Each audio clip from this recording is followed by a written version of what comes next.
Hello everyone, I'm Mr. Script and you are watching the news about the games that are about to come out this October 224. So I selected gently, with the most care, a few games that are worth to be looked at. Look at me! I deserve to be looked at! Stop. So if you don't know what to play this October, this is the video that you need. So let's begin. And what a better way to start this list if not with an MMORPG. And I'm talking about Throne and Liberty, developed by NCSoft. And if you don't know who NCSoft is, then you probably heard of the games like Ion, Guild Wars 2 or the legendary Lineage 2. Personally, I've been waiting for a new MMORPG science forever, and this game might be good enough to spend a few hours in it. The fans of this game are really enthusiastic about this game because it has a similar vibe with Lineage 2 that brings back some nostalgia. Honestly, I didn't saw some new features or mechanics that will make you say that this is the new World of Warcraft killer, and it doesn't have to be. WoW is very good at killing itself on its own. Well, the developers promised us an open world with a lot of stuff to do, like farming mobs, killing bosses, and a lot of PvP. Oh wait, that's the usual stuff you do in MMORPGs, right? Well, what did you expect? That's the thing you do in these games. Yes, someone loves to do that. Me too. Also, you'll be able to transform in different animals. I never saw this before in my life. And the combat system will be non-target. The game is absolutely free to play, but because of that, look out for battle passes. Actually, I couldn't figure out if the game is paid to win or not. Someone says yes, someone says no, but I guess we need to wait for the game to come out and find out. And also hope it will not die after the first month. That's about it, let's move on. Hey, look at that. My favorite company, Blizzard, is launching a new DLC for Diablo 4 called Veilguard of Hatred. So get your wallets ready because this DLC may be called the DLC, but if you pay $40 for it, it's a whole damn game. Well, me personally, I don't expect anything good from Blizzard for a long time, and I'm waiting for their games only for the cinematics. So I'm just gonna tell you about this new DLC and what to expect from it, and we will move on with our lives. Yada yada yada. The Veilguard of Hatred expansion will continue where the Diablo 4 story left off, with Nyrel's journey across the sanctuary while in possession of the Soulstone that houses the prime evil Mephisto. After Lilith's death, Nyrel seeks to understand the stone implication and how to wield or contain its dark power without succumbing to it. But looks like she is controlling nothing but is just holding the stone for Mephisto, like in that meme with Hold My Beer. And if we talk about what to expect from this DLC, you will get the entire new region to kill more mobs, more bigger mobs, and a new class, the Spiritborn, that honestly doesn't look that bad. So if you are a big fan of Diablo 4, be happy, and the rest of us will just move on. Our next game on the list is Silent Hill 2. This game came out in 2001 on PlayStation 2, and it's a psychological horror or just a horror in general. And now they remake it by updating graphics, improved gameplay mechanics and new soundtrack in order to appeal to both newcomers and long-time fans. Me, for example, I was too young when the game came out. I was only 4 years old, so basically you have to be over 35 years old to remember this game. So for the young ones, I will explain what this game is about. So, Silent Hill 2 follows James Sunderland, who received a letter from his deceased wife, Mary, beckoning him in the mysterious town of Silent Hill. Believing she is still alive, James travels to the town only to find it shrouded in fog and filled with grotesque monsters. As James explores the town, he encounters other characters including Angela, a troubled woman dealing with her own trauma, Eddie, a disrupted man with a violent past, and Laura, a young girl who seems to know more about Mary than he does. Each character's story intertwines with James' own, revealing themselves of guilt, loss and psychological horror. Throughout the game we uncover James' dark past, including the truth about his relationship with Mary and the circumstances of her death. The narrative delves deep in psychological themes, making the monster in the town manifestation of James' own fears and guilt. So you can say that we are waiting for an atmospheric, story-rich game that we will probably remember for the next I don't know, 3 years. And for the ones that are constantly leaving sand behind them, it will bring back some nostalgia.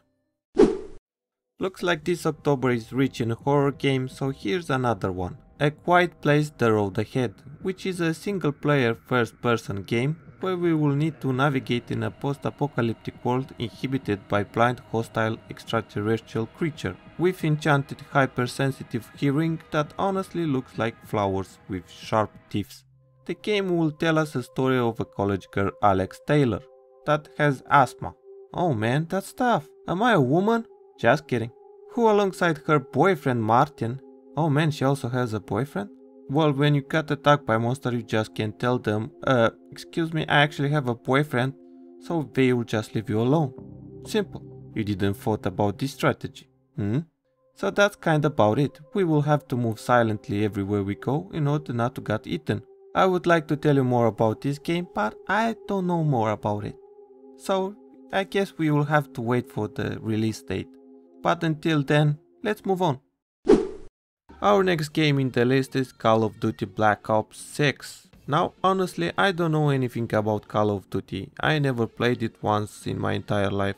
I'm not a big fan of shooters. But many of you are, so hear what you can expect from the new game. So like previous entries in Call of Duty series, Black Ops 6 will be a first-person shooter featuring a single-player campaign, a multiplayer component, and a cooperative round-based zombie mode. The new gameplay mechanics in Black Ops 6 include the omnidirectional movement, which allowed the player to sprint, dive and slide in any direction. Oh, well, just give them wings and let them fly already, why not? The multiplayer will feature 16 brand new maps at launch and restore several features from previous Call of Duty titles, such as the prestige leveling system. Zombies mode is set to include 2 new maps at launch. And if we talk about the single-player storyline, here we will follow the rogue operative Troy Marshall and Frank Woods as they assemble a team of agents to hunt down Pantheon, a clandestine force that has infiltrated the Central Intelligence Agency and marked everyone that resists them as traitors of the United States. So here you have it, 16 new maps, new story, new zombie mode that is old, and also people in the comments from the trailer are telling everyone to pre-purchase the game.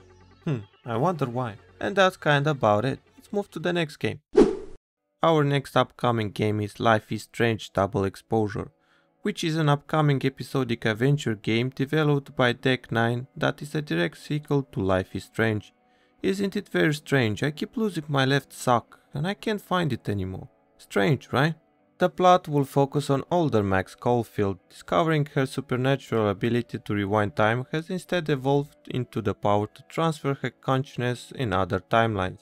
After her friend Sophie was murdered, Max tried to use her rewind powers, which she has sworn to never use again, to save her, but discovered that she has gained the ability to travel to another timeline, where Sophie is still alive. She is determined to prevent Sophie's murder a second time and find out who the killer is. But a persistent detective won't make her investigation easy, so if you are willing to submerge in Max's life one more time, you don't need to wait for too long. The game looks absolutely stunning and I hope also the story will be at the same level as the first game. Players who pre-ordered the Ultimate Edition of the game get access to the first 2 episodes on October 15. So if you have money and bad intention, you can spoiler the game for everyone on the internet. Good luck! I told you this October is generous on horror games, so here's another one, Post-Trauma. Here you will step into the shoes of Roman, a middle-aged train conductor, who finds himself trapped in a terrifying and twisted reality. Here we need to explore the unknown, solve mysteries and try to survive the unspeakable horrors that lurk in the threatening surroundings. Poor guy, he just wanted to end his shift and go home watch TV. And instead, he needs to do puzzles now. Or what if he has an annoying wife and he's like, nah, better this than go home. I'm kidding, obviously, he wants to go home. But I don't understand what this poor man did to you people. But outside what I already told you, there is not much information about this game. So we wait to get terrified on 29 October. Oh my god, I can't wait to get a heart attack.